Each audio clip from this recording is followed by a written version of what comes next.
Ce sont des cours essentiels de mathématiques pour bien comprendre l'électronique. Numération décimale, binaire, hexadécimale, octale. Dans cette nouvelle leçon, nous envisagerons deux méthodes pour représenter les nombres et nous aborderons les opérations qui s'y rattachent. Chacune de ces méthodes fait appel à un système de numération dont la base est différente. La plus répandue, que vous connaissez bien, est celle qui utilise la base 10. L'autre, employée dans les circuits numériques, est à base 2. Nous n'allons pas reprendre toutes les notions d'arithmétique apprises à l'école, mais nous chercherons surtout à revoir certains points. Ces derniers vous seront utiles pour une meilleure compréhension de l'arithmétique employée dans les circuits d'électronique. 1. La numération décimale. Les nombres, quel que soit le système de numération utilisé, représentent des signaux dont nous pouvons tirer des informations si nous connaissons le ou les codes qui les régissent. Le premier de ces codes consiste à adopter des graphismes pour représenter des quantités différentes. Les graphismes qui se sont généralisés pour nous sont ceux qui nous ont été transmis par les Arabes et qui constituent les chiffres arabes. Le second code porte sur la pondération liée à chacun de ces chiffres. En effet, ces graphismes, alignés à la suite les uns des autres, seront affectés d'un poids en fonction de leur rang, le poids le plus faible étant affecté au rang le plus à droite. Ce poids, ou valeur, accordé au rang est variable selon la base du système utilisé pour la numération. Le troisième code détermine cette base de numération. Dans le cas présent, il s'agit du système à base 10. Les graphismes utilisés sont les suivants. 0, 1, 2, 3, 4, 5, 6, 7, 8, 9. Il constitue la suite des chiffres arabes de 0 à 9, 10 symboles pour la base 10. En utilisant ces règles strictes et à l'aide de ces symboles, nous pouvons représenter tous les nombres entiers ou fractionnaires. La figure 1 illustre, à l'aide des règles citées, la représentation du nombre 2048 en base 10. Il s'agit d'un nombre entier. Il faut faire la distinction entre chiffre et nombre. Un chiffre est un graphisme, le nombre représente un rapport ou une quantité par rapport à une référence et est constitué d'un ou plusieurs chiffres. Un nombre est dit entier quand il représente un rapport complet, quand ce rapport forme un tout. Exemple, 74, 127, 1230, 2048 sont des nombres entiers. Un nombre est dit fractionnaire quand, par opposition, il ne représente pas un rapport entier et qu'il est l'expression d'une fraction. Un nombre décimal est le résultat d'une fraction dont le dénominateur est une puissance de 10. Exemple, 12,7, 576,048. La partie décimale est séparée de la partie entière par une virgule. Les anglo-saxons remplacent la virgule par un point. Dans la figure 1, les unités sont représentées par 10 puissance 0. Par convention, 10 puissance 0 égale 1 et d'une manière générale, b puissance 0 égale 1, b étant la base du système de numération. La figure 2 illustre la procédure de représentation d'un nombre fractionnaire décimal. Cette façon d'attribuer un poids croissant selon le rang occupé par le chiffre à l'intérieur du nombre s'appelle en termes généraux une numération de position. Dans le nombre, le chiffre qui occupe le poids le plus élevé se nomme le chiffre le plus significatif ou en abrégé c'est LPS.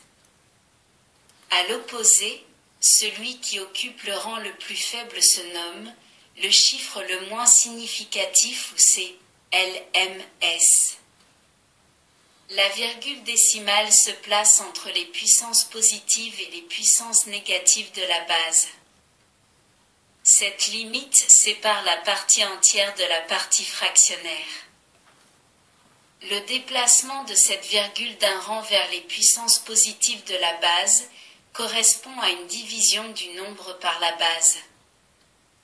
À l'opposé, le déplacement de la virgule d'un rang vers les puissances négatives correspond à une multiplication du nombre par la base. Cette numération de position qui distribue un poids à chaque rang prend aussi le qualificatif de pondéré, du latin pondu qui signifie poids.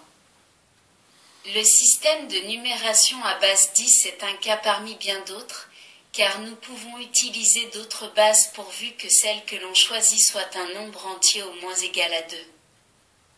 Par conséquent, pour savoir dans quelle base le nombre est représenté, il faudra le faire suivre d'un indice précisant cette base.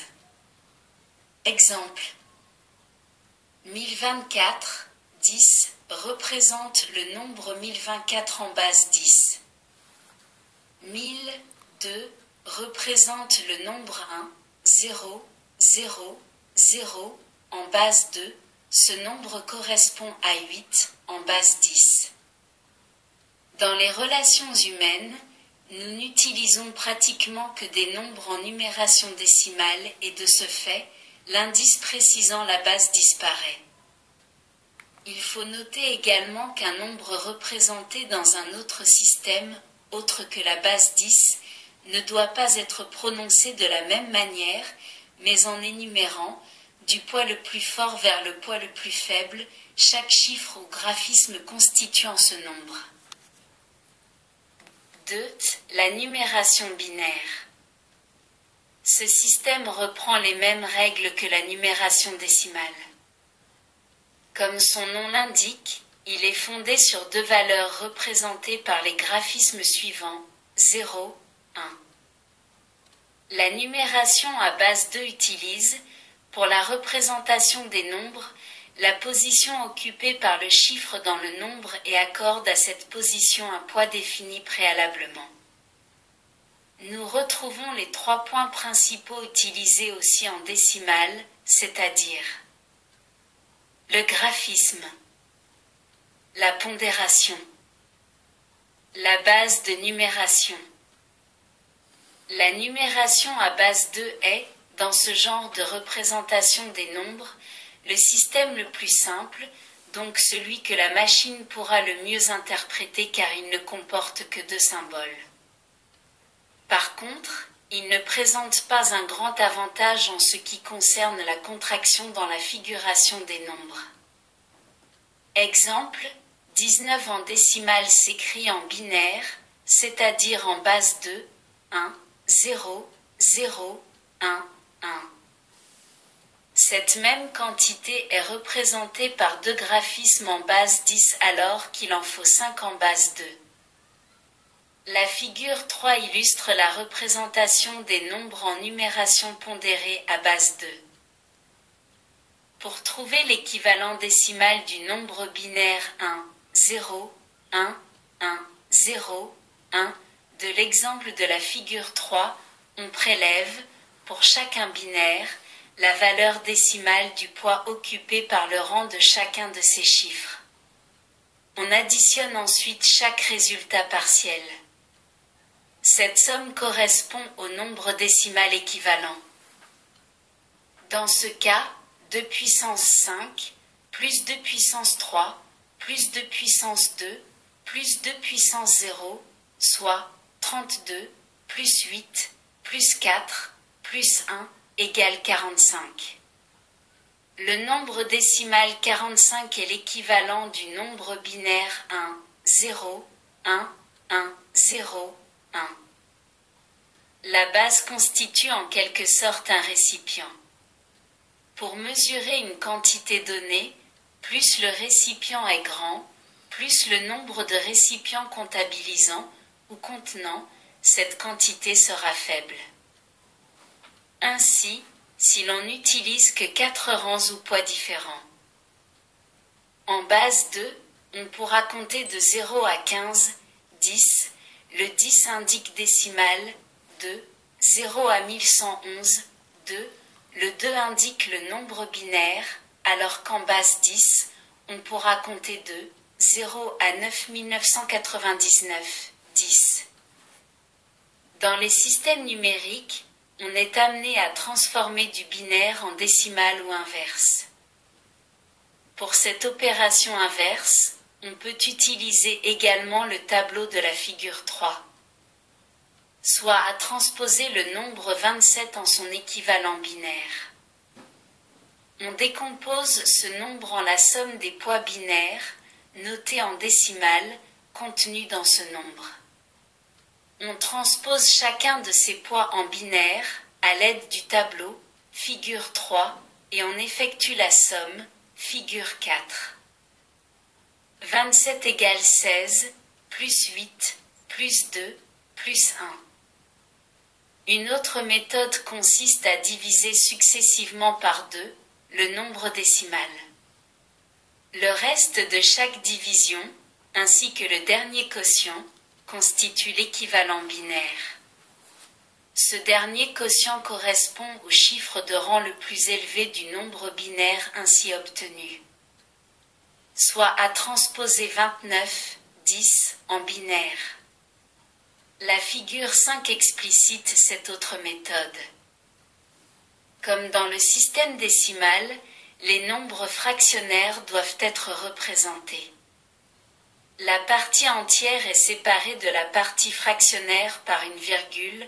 Les anglo-saxons utilisent un point. Le poids des rangs est représenté par le nombre correspondant à la base de numération affectée en exposant de l'ordre chronologique du rang précédé du signe négatif. Les exposants négatifs correspondent à des fractions, d'où l'appellation de nombre fractionnaire. Exemple. La figure 6 représente la procédure d'écriture d'un nombre fractionnaire en binaire. Les nombres binaires sont, pour nous, difficiles à manipuler et compliqués à lire. Quand un dialogue doit s'établir entre le technicien et la machine, on a recours au codage de l'information binaire. Par exemple, le code BCD, binaire codé décimal, permet de lire ou de transposer plus facilement l'information. Ce code ne fait appel qu'au nombre binaire 0, 0, 0, 0, à 1, 0, 0, 1, 0 à 9, 10. Chaque groupe de 4 bits, bit égale binary, digit égale chiffre binaire, représente en partant de la droite son équivalent décimal et le poids affecté à son rang. Le poids le plus faible est toujours situé le plus à droite. Exemple, 99, 10, s'écrit en binaire pur 0, 1, 1, 0, 0, 0, 1, 1. En BCD, il devient 99 en décimale s'écrit en BCD, 1001 1001. En résumé, c'est le système de représentation décimale mais on remplace les chiffres décimaux par leurs équivalents binaires. 3. Les numérations hexadécimales et octales. Dans certaines machines, quand il est nécessaire d'introduire des données, on utilise une autre base de numération. Il s'agit de l'hexadécimal, base 16.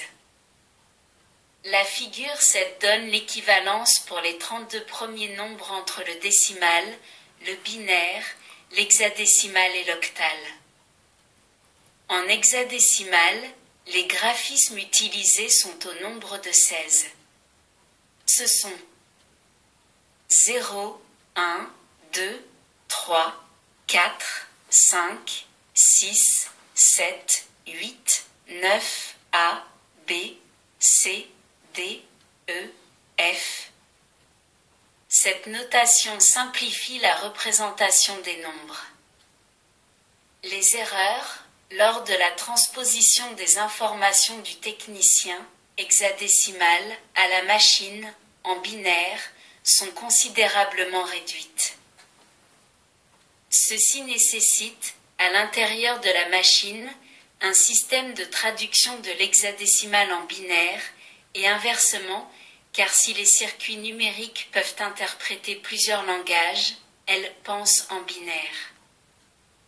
Exemple, le nombre 255, 10, s'écrit en hexadécimal, FF, alors qu'il s'écrit en binaire, 1, 1, 1, 1, 1, 1, 1, 1.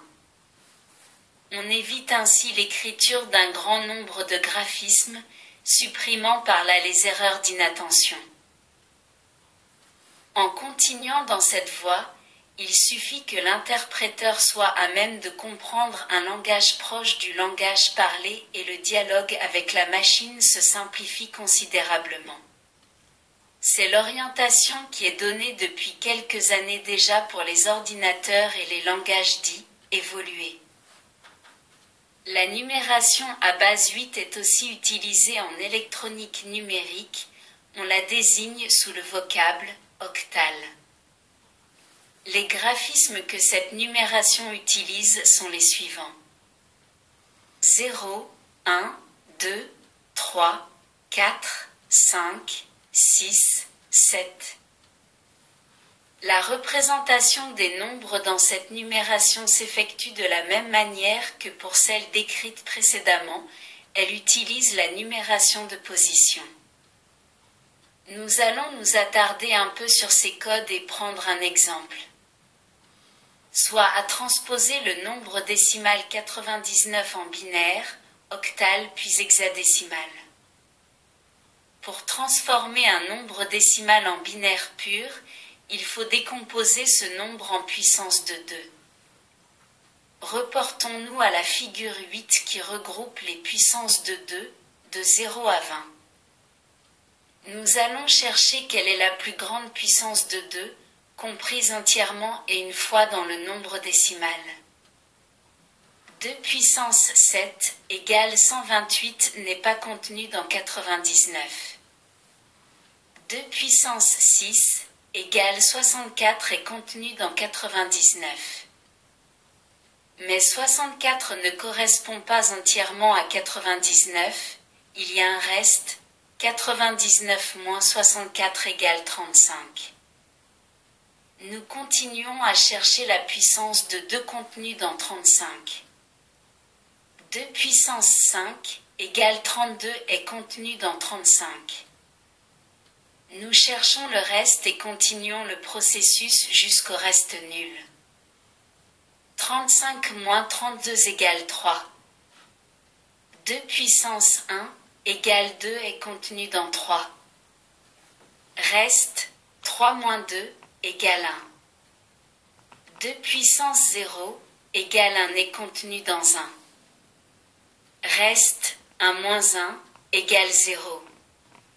Nous obtenons ainsi 99 égale 2 puissance 6 plus 2 puissance 5 plus 2 puissance 1 plus 2 puissance 0.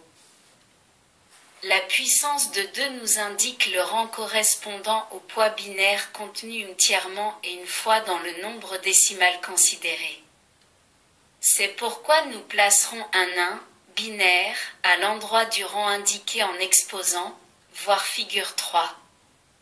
C'est ce qui est réalisé figure 9.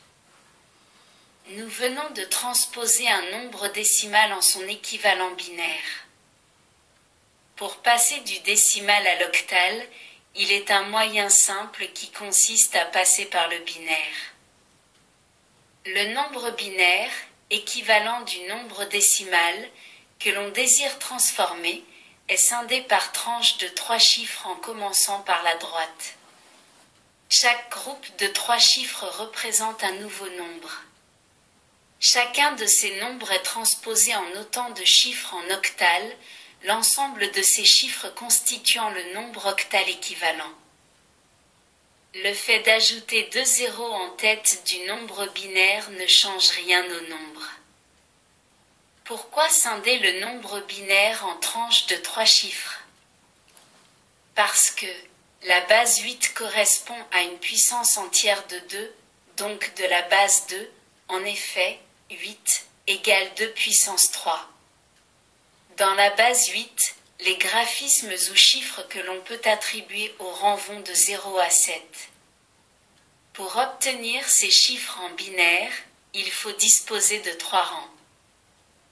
Il apparaît nettement que 3 rangs, ou poids consécutifs pour représenter les 7 chiffres dont est constitué le système octal, sont nécessaires et suffisants.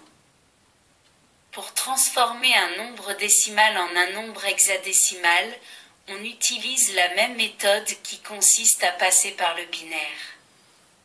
L'hexadécimal est aussi une puissance entière du système à base 2. Mais puisque les graphismes sont au nombre de 16, on découpera le nombre binaire par tranches de 4 chiffres que l'on transposera en chiffres hexadécimaux afin d'obtenir le nombre hexadécimal. Tout système de numération dont la base correspond à une puissance entière de 2 pourra utiliser la même procédure. Par exemple, pour un système à base 32, soit 25, on scinde le nombre binaire en tranches de 5 chiffres. On obtient.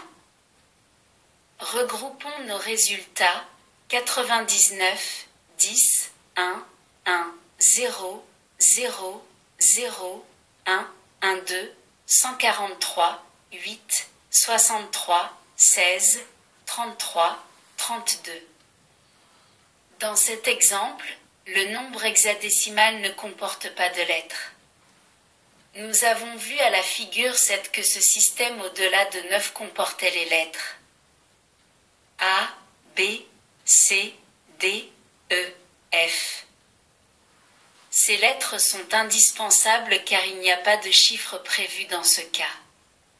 On pourrait très bien en inventer, n'importe quel dessin ferait l'affaire, mais en électronique digitale, instruction des microprocesseurs, elles sont employées officiellement. De plus, il faudrait leur donner une prononciation. Voyons maintenant un exemple utilisant ces lettres. Soit à transposer 234, 10, en son équivalent en base 16, hexadécimale. La figure 10 donne tout d'abord le déroulement des opérations pour le passage en binaire. Scindons le nombre binaire obtenu en tranches de 4 chiffres. Le nombre 234, 10, a pour équivalent le nombre hexadécimal, EA. Le nombre 255, 10, a pour équivalent le nombre hexadécimal, FF. Cette façon de représenter un nombre avec des lettres peut paraître surprenante, mais si vous réalisez des automatismes à microprocesseur, vous devrez entrer les instructions en hexadécimal et cette notation vous paraîtra alors naturelle. Cette façon de scinder le nombre binaire en tranches de n chiffres pour obtenir l'équivalent dans une autre base, puissance entière de 2, n'est pas applicable pour la base 10, ou décimale, 10 n'est pas une puissance entière de 2. Pour représenter les 10 chiffres de cette base, il faut, malgré tout, 4 rangs de poids binaires. Ceux-ci sont, par conséquent, mal exploités puisqu'ils permettent la représentation des 16 symboles. Les symboles décimaux, de 0 à 9, utilisent les combinaisons binaires de 0, 0, 0, 0, A, 1, 0, 0, 1.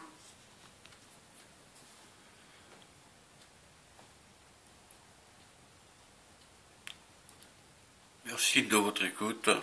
À bientôt.